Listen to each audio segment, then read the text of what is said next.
Welcome to the podcast. So it's holiday time and you go to a hotel. You go to breakfast.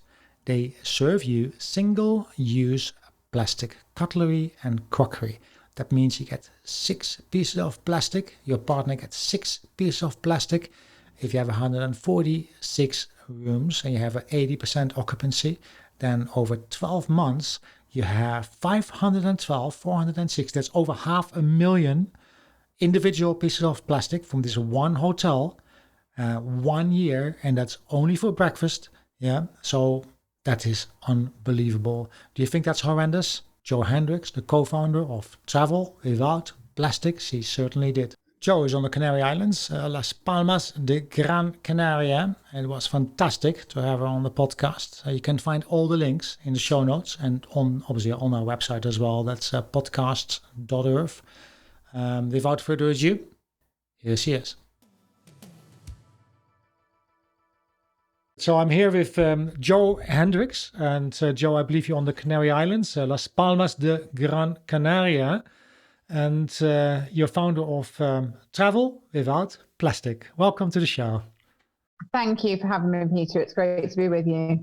Good. And what is it like on Las Palmas de Gran Canaria at the moment? What is the situation like, if I may ask? Because obviously, I'll be going to talk about the effects of the pandemic, obviously, on the environment. What is it like to live there at the moment? It's mixed at the moment, I would say, to be honest with you. The Canary Islands in general, all of them were very quick to lock down and had very strict lockdown measures. And that certainly served us very well because we had very, very few cases. And in fact, we were hailed as being one of the safest destinations in the world. Since more recently, since opening back up and since lifting the lockdown restrictions, there's obviously been an increase in cases, as you would expect, but they're still very, very low compared to other parts of the world. I think the latest figures, if I looked yesterday, we were at 85 cases. Okay. But obviously, the Canary Islands rely on tourism very heavily for the economy. And so a lot of my friends and colleagues that are working in hotels and businesses are very heavily impacted by that. And it's not helped at all by the consistent changes by governments of the inbound destinations, the originating markets, for instance, and that's fluctuating all of the time. And it's very difficult for planning for the hotels and for other tourism providers. So it's still quite uncertain. But we're very much hoping that we can start, to recover. And I know that a lot of my colleagues here are definitely looking at what that means in terms of more sustainable development, in terms of having perhaps a better offer for the local market as well, and not being so heavily reliant externally. But I think it's very much at the beginning. I think we're going to all learn a lot more as the businesses do open back up. We've had to put a lot of different procedures in place, and people are still living that and they're still going through it, and the people that are traveling here are still having those experiences. And I think we need to get through a couple of months of that and then reflect on how that's been and what needs to change after that. Yeah, that makes total sense. Obviously, the UK is one of those countries that's changing their rules all the time about where people can go and how long they have to go in quarantine. And I can only imagine the effect that it has on the tourist industry. Obviously, I've been myself last year for Fuerteventura. You have very little cases indeed at the moment, but seen in other parts of the world that can change as well, which is not a good prospect obviously to have. This has a direct effect, obviously, on the industry and also on a few topics that we will discuss later as well. But you are, coming back to Travel Without Plastic, you are the founder or the co-founder of Travel Without Plastic. What exactly is it you do? So myself and my colleague, Rachel McCaffrey, we've been in travel for easily 20 years each, both of us. And over I think probably since about 2015 or so, the traveling that we did personally and for work, we just saw an increase all of the time in the amount of single-use plastic that was being used in hotels and in hospitality businesses. And it got to a stage in 2017 where I personally stayed at a hotel in America, in the United States, for some work I was doing there. Yep. And when I went to breakfast, everything was wrapped: bread rolls, individually wrapped knives and forks and spoons. There was nothing that could be reused at that breakfast buffet. And that was almost like the switching point for me. And I remember speaking to some of the staff in the hotel just to ask them why they would choose that option. Yeah. And that I found myself then giving them, some pointers, some potential things to think about. Started to have conversations with other people about it. And a friend of mine suggested that perhaps we should put together a kind of kit that would help people to benefit from the knowledge that we've had for such a long time, because we've been reducing plastic in tourism since 2011. Yep. And prior to that, I come from a health and safety background in hotels. So we know that the information that we're going to supply to people is going to be practical, implementable, it's going to be easy to do. But it was all sitting in our heads. And somebody suggested that we should maybe get that into a sort of toolkit, or something that would be easily accessible online. And that led to us creating the Let's Reduce Single-Use Toolkit.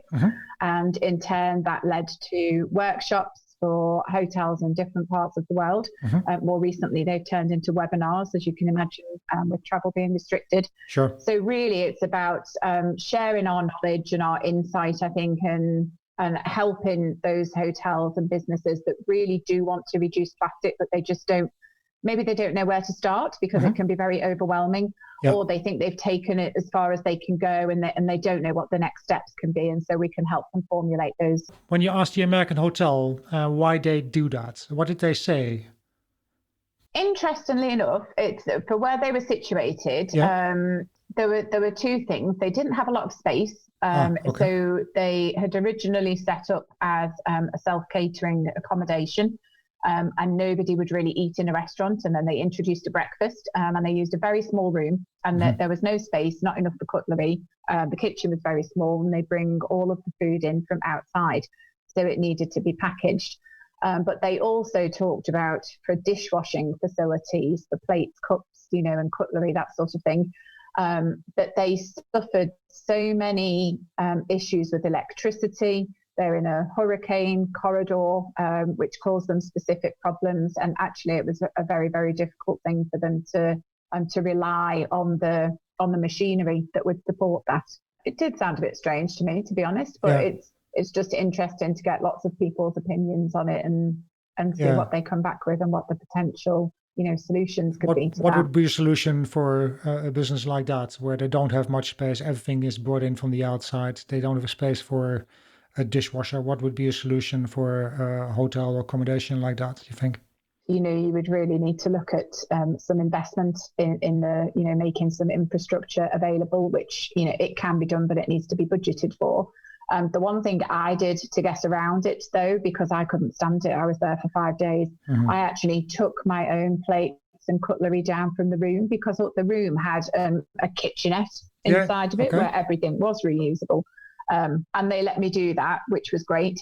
So even if you can't do everything in one go, they could encourage people to at least come down with their own reusable coffee cup or provide such things.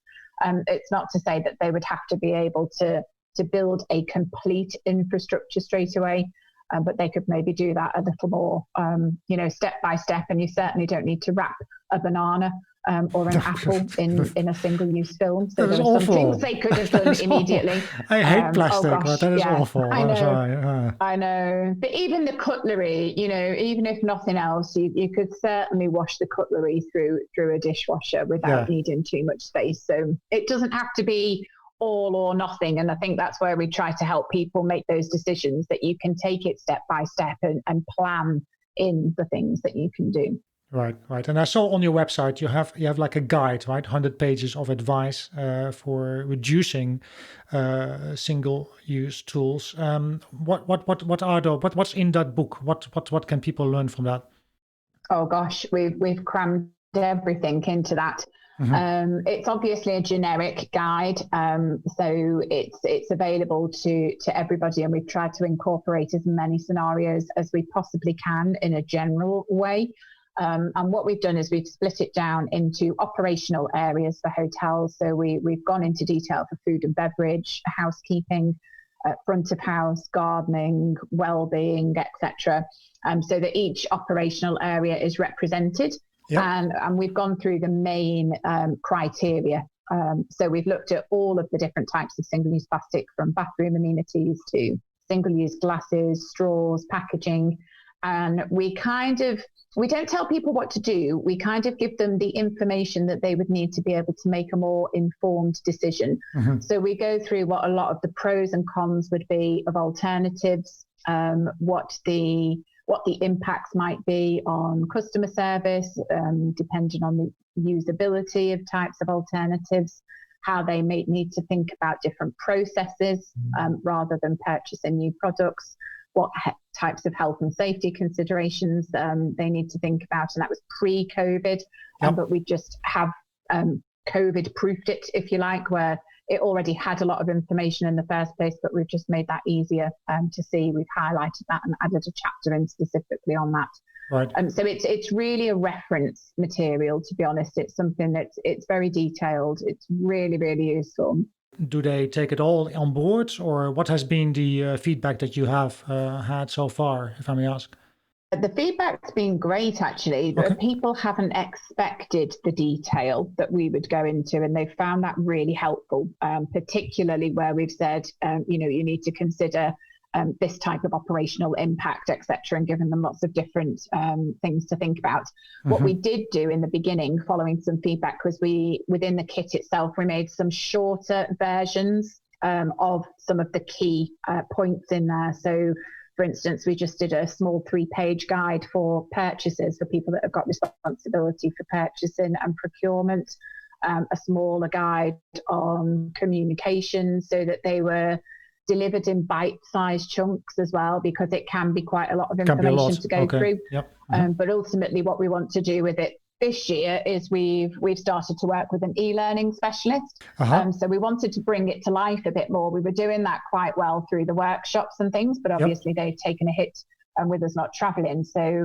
we're going to break it down now, or section by section almost, into bite-sized chunks for e-learning, which will be interactive and hopefully will be a bit more interesting, for people that want to learn in a different way. And everyone is doing e-learning at the moment, so that sounds very, very good, actually, as a matter of fact. So you're planning to do that in chunks, basically. Who can participate in this? Anyone around the world, or is it limited to the Canary Islands? I saw you also doing something in Turkey. Can you tell me a little bit more about it? Yeah, it's not limited at all, because it's it's digital documents that we work with. Then anybody can access those. Mm-hmm. Some of them are paid for. Okay. Some of them will be free of charge. We're currently looking at one that does focus specifically on reducing plastics and still meeting hygiene standards. So we're developing that at the moment.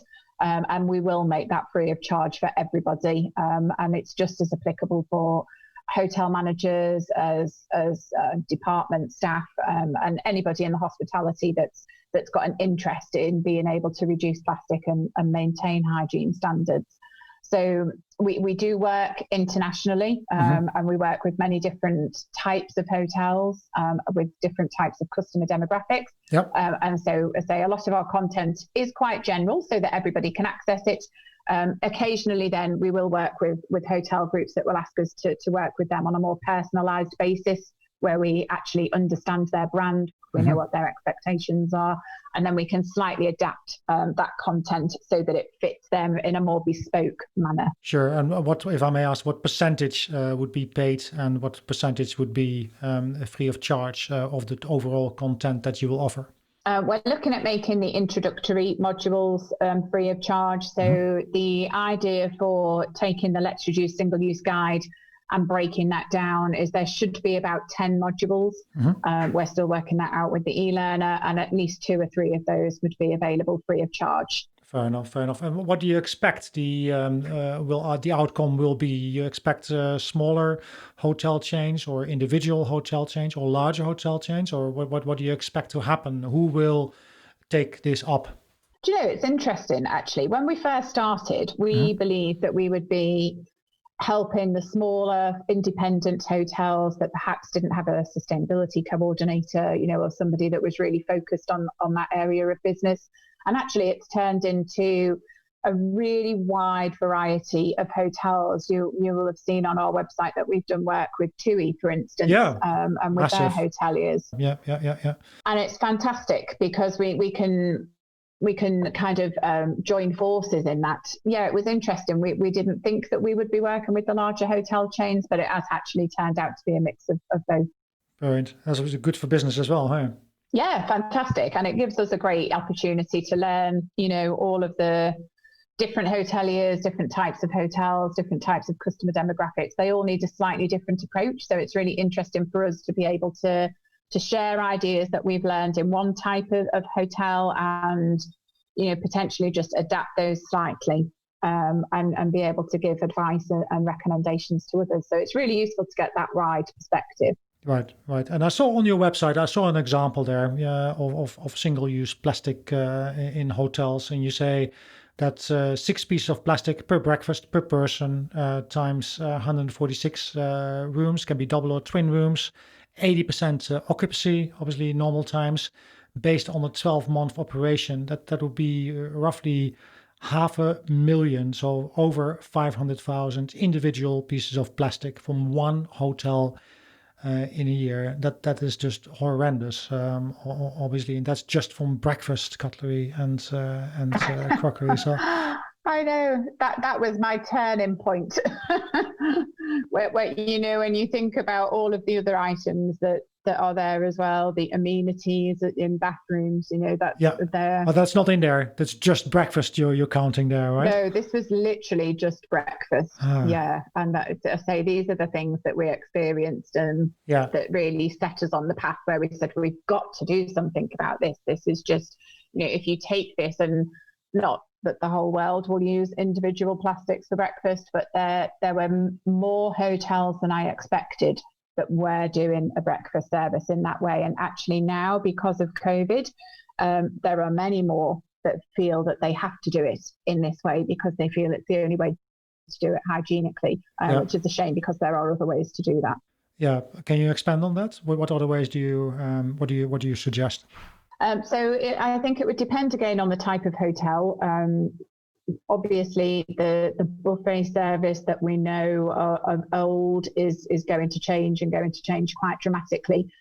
But some of the suggestions there are around having a manned buffet service, so where you would the buffet would still be able to function, but you would be served by a member of staff. Rather than what we're seeing in some hotels at the moment. A friend of mine was staying in a hotel in London the other day, and he had to jot down on a little piece of paper what he wanted for breakfast, and everything was delivered to his room in a single-use plastic packaging, including a knife and fork.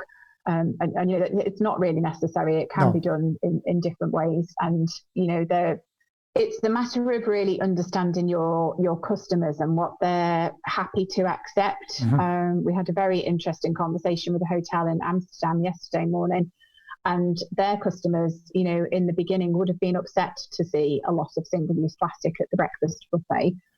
What they're expecting is that the guests themselves adhere to social distancing, so they take their own responsibility to going up and serving themselves with the food. And then very, very regularly, the staff will come and replace the serving tongs.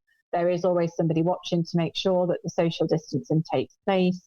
There are additional kind of sneeze screens over the buffet. So it's making sure that everybody plays their part in making it possible to deliver the food service in that way. And it won't work for everybody. But I think because the numbers are so low in hotels at the moment, we've got the opportunity to try different things and see what does work, because it's not going to be something that comes back very quickly. I don't think we're going to go straight back to buffets and things very quickly. But as an industry, we can't just keep responding to pandemics or any other situations by always going back to single-use plastic. We're just going to store up problems for the future. So we've got to find a better way. And where there's been such such an appetite for reducing single-use plastic prior to COVID. Yep. And I think that the lockdown happened so quickly. So in many cases, I think some hotels have just had to go back to it temporarily. And this is a good time to continue that planning for, so that we can future-proof and we don't always have to rely on single use as the answer. Fair enough. There was actually an article in the, I wanted to come to that a little bit later, but that's fine now, in the New Scientist, newscientist.com, that talked about the pandemic. It talked about the effects, obviously, that it has. It can be a curse or a blessing, they say. They actually said that, obviously, there's plastic masks turning up everywhere on the pavements here in London. They're everywhere now, which is horrible. And they most likely will end up in the ocean as well. At a certain point, it was even worse. Yeah. But what they also say is that coffee shops actually halted the use of reusable cups. So that's both actually bad. It's both a disaster, I would say. If they're going to single-use coffee shops as well, because they don't want to touch the cups that other people have touched already because of the COVID-19, obviously, that's not very good, is it? No. It was very much a knee-jerk reaction that people were a bit panicked. They didn't really think about the processes that could be put into place. And so their immediate reaction was, okay, we'll just go back to single use. And, single use in hospitality, it's not sterile. It's not, the single use you would find in a hospital maybe it's a sterile single use. You can guarantee that it's hygienic. That's not the case when somebody is going to be delivering a load of paper cups with a plastic lining that will go through many hands and, will still sit out on the service of the restaurant before they're actually used. It might be better to have reusable cups than to have... that's what we thought. Yeah, ceramic cups for people that are sitting in, so they could be served with those. But what we did see, because we keep an eye on all of these things, are a really good way of being able to take your own reusable cup into a coffee shop. It goes, you put it onto just a small placemat or a tray or something.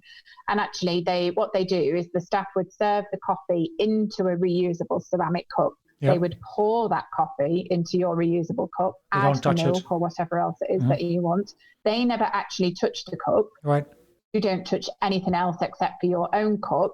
And then you take that back off the tray again. So it's.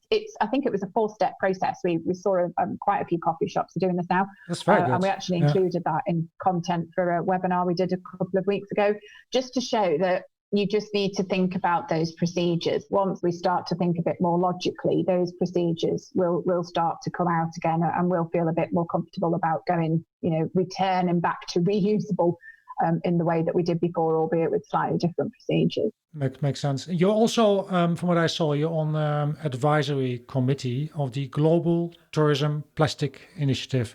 Can you tell me exactly what they do and how you are involved? Yeah, so it's a UNEP and a One Planet Network initiative, which is supported by the Ellen MacArthur Foundation. So when you look at the new plastics economy work that's taking place, it's split into obviously a range of different industries, and tourism is one of those industries. And we've got quite a good relationship with the people in UNEP, and we were asked to sit on the advisory committee, just so that we can, play our part, give our insight whenever any of the discussions are taking place. And there's a big number of signatories. If you go into the One Planet Network site, you'll be able to see the latest signatories. I think there was probably representative of over 30 or so industry companies. And all of us have made a commitment to, no matter what the situation is now, to looking at our businesses and seeing how we can still push this agenda forward. So there are hotel groups in there, like Iberostar, for instance, that are taking a very leading role in this. And then there are supporting organisations like ours. So the idea really is to share that best practice, to be very open with each other, to look at what the pros and cons of approaches can be. How does it differ in different parts of the world? Because for many large groups, they have one brand, but they have to operate that at global levels with different cultures, different waste infrastructures. How can that work?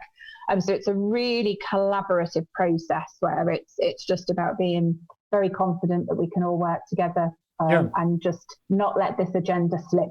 And very recently, they also released a guideline of how businesses can continue to reduce single-use plastic during the COVID recovery. Right. And that's all available for download on their website. Brilliant. Are you involved yourself in that documentation that's available for downloads? Or?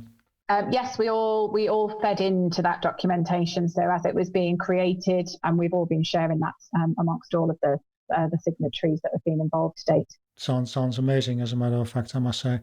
One of the articles on your website was a blog, I believe, plastic gloves and waste, and how can you prevent the spread of the infection without resorting to single use. And well, you give an example there of what actually happens when you go to a supermarket. Can you tell me a little bit more about that, about how the infection happens anyways, and what your suggestions are? I saw a couple of suggestions, obviously non-touch dispensers, for example, with sanitizing products, and also revisiting standard operating procedures for cleaning.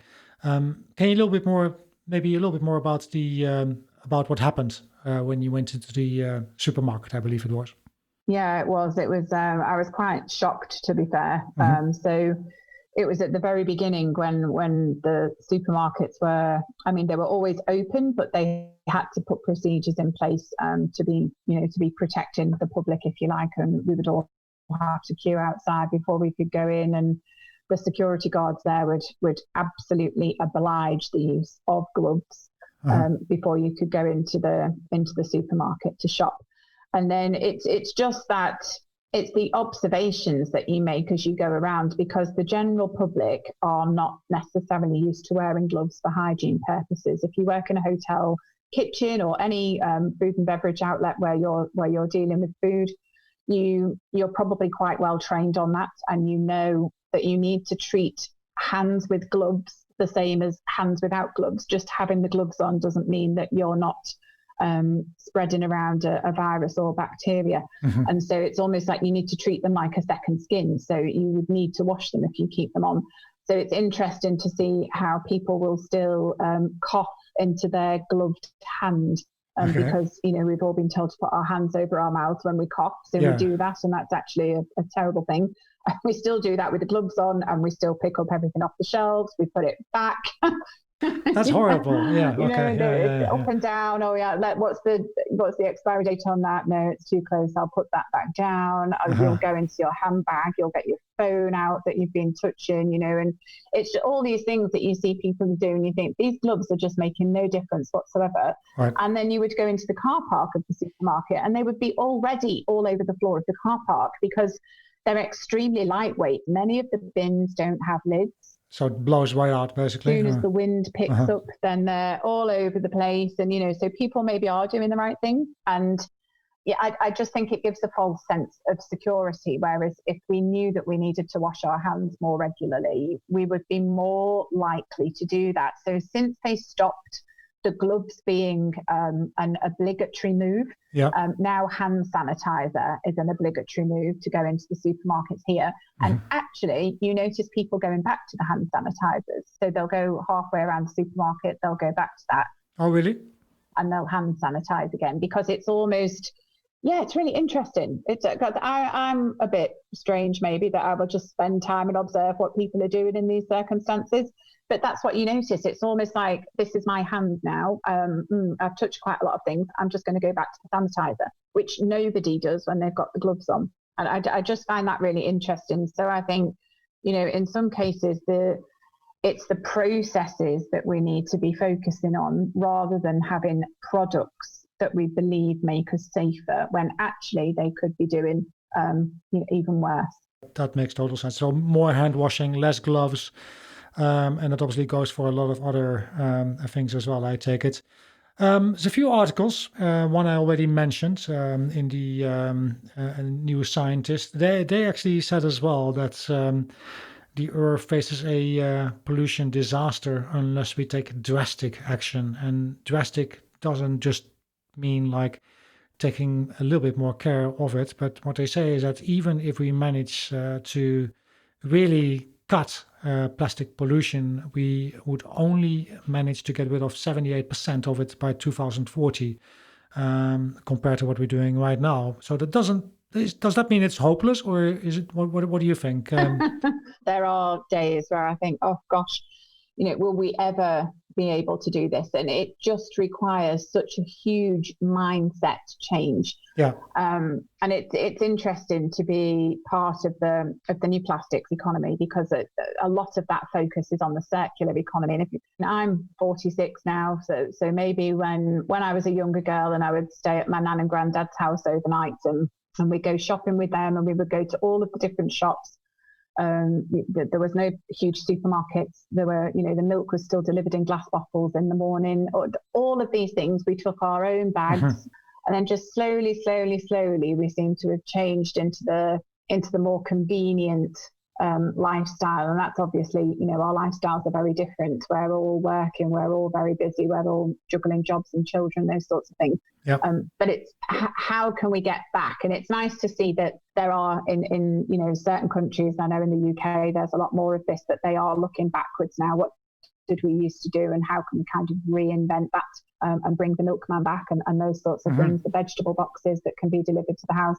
But it is a huge mindset if we've got to get everybody to do that. And whether COVID has been the wake-up call or not that we need, I think for some people it certainly has. Yeah, I don't quite know. It's a big ask, isn't it? And I think we've all got a part to play. I don't quite know how we're going to do it. Right. Well, you sound quite positive though, don't you? I like to be positive. I think it keeps me going. Yeah. So I do have my days where I think, my gosh, this is not going to happen. But they're few and far between. And it just makes me want to go out, learn more, meet more people that are, find more ideas. That what can we put out there? How can we share these good ideas with people? And hopefully there's enough of us that it will work. Yeah.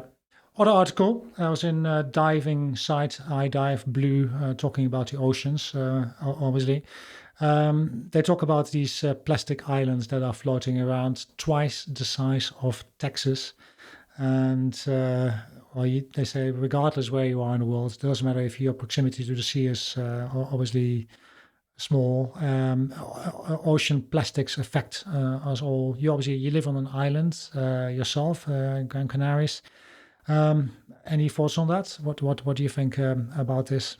I think living close to the sea or a river source, and actually seeing what washes up from that, does switch your mind a little bit. And we notice here on the islands that on some of the less inhabited islands are actually the ones that are suffering more from microplastics and these types of bits and pieces that are washing up.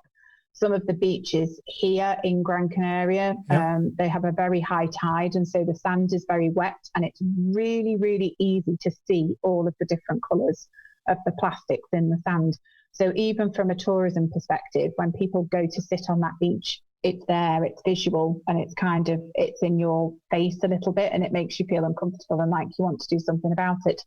I was listening to a very quick interview with Emily Penn, the lady that is sailing around all of the plastic gyres. And it was interesting because she said she was looking for these islands. She was trying to find these floating plastic islands and couldn't find them. But actually what she found is that what they're looking at are the microplastics. So the size, when we compare it to the size of Texas, etc., it's in a microplastic format. So to the immediate eye on the top of the ocean, it's not visible. But once they put the big glove in to drag through, it's this whole kind of plastic soup scenario. And I think many of us don't actually realise the impact of that.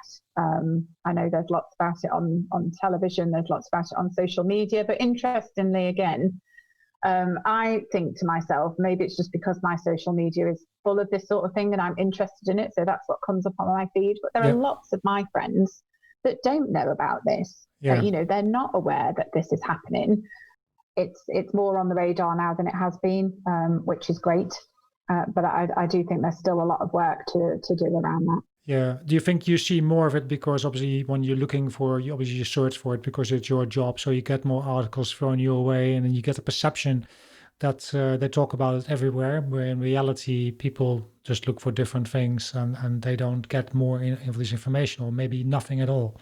I think that's exactly it. I'm so aware of it in the way that I would be not aware at all of somebody else's industry and what's going on in someone else's industry. I kind of know about it, but I've got no idea, if you had to go into the detail or have a conversation. So I think that's it. There's only so much you can take in, isn't there? And, you've just got to work with, I guess, what drives you, what you're passionate about. And that's what we all do in our old kind of little corridor. But to be widely aware of everything, I think, is really difficult. Yeah, fair enough. Now, you live on an island, so must be a fishing industry there. There's a lot of sustainable fishing nowadays, but there's also a lot of fishing. They make use of plastic nets that they leave behind or that get left behind by accident or because it's not used anymore. Have you seen anything like that? And is that something that you're looking to get into to change that industry? We do see fishing nets here quite regularly when we do some beach cleans with a couple of the organisations that arrange those here. Oh, you do that, beach cleans? And there's a smaller fishing industry here. Okay. There's an organisation called Oceans for Life, and they work on Gran Canaria, and they organise monthly beach cleans. So we don't organise them at Travel Without Plastic, but we participate and we share the information about those.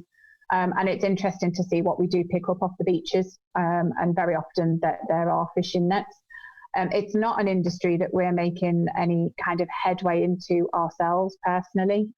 We are at the moment writing a report on behalf of UNEP and the World Travel and Tourism Council that looks at the issues of plastics in the tourism value chain. So fishing gear is obviously key there.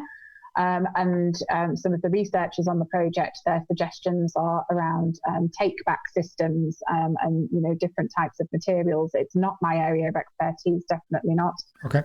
But certainly it's on the radar, and it is very visible when we do the beach cleans here, and it's obviously that it's very obvious it's an issue. So obviously your site, travelwithouttplastic.com, I'll put it in the show notes. Is there anywhere else where we can find you on social media, for example? Yes, we use the same Travel Without Plastic on Facebook and Instagram, and Twitter and LinkedIn. And our next project that we should be launching in a couple of weeks is it's a kind of a step up from Travel Without Plastic, which is greenerguest.com. And that's going to be, it's like an e-commerce and an education platform, because one of the things that happens with Travel Without Plastic's work is everybody wants to know where they can find alternatives to plastic and how they can truly, be sure that those alternatives are sustainable. How can they cut through the marketing and, really get the right thing for their business. And it became quite time consuming to do that on an individual kind of consultant basis. And so we're creating now a website where people can go to get information to be able to make more informed procurement choices, but also to link them directly to where they can find those products.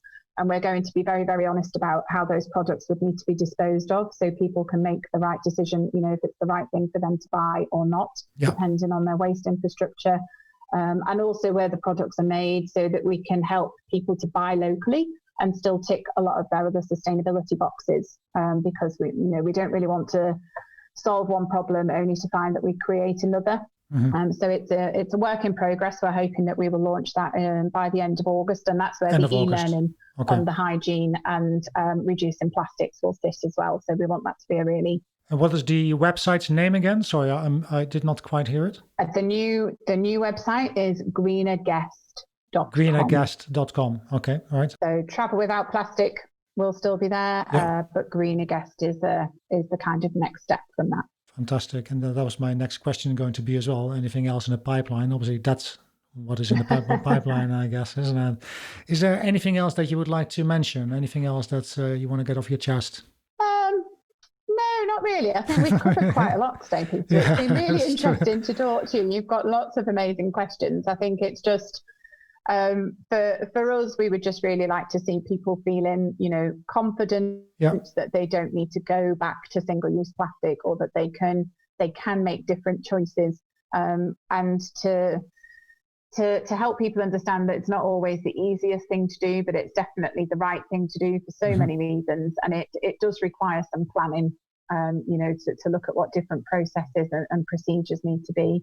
But to take the time now that, probably for the first time in our lives, we have got a bit more time for planning, we can start to think about those strategies. And one of our lines that we often say to procurers, in particular the people that would be buying the products, is if you had to rewrite your standard operating procedures or your brand standards with waste management and waste reduction in mind, what would you change? How would that make you change what you do, what you buy, what your processes are? That's always our kind of parting piece, if you like, to leave people with something to think about. Thank you so much for being on the show. It's much appreciated. Thank you. Thank you very much for having me.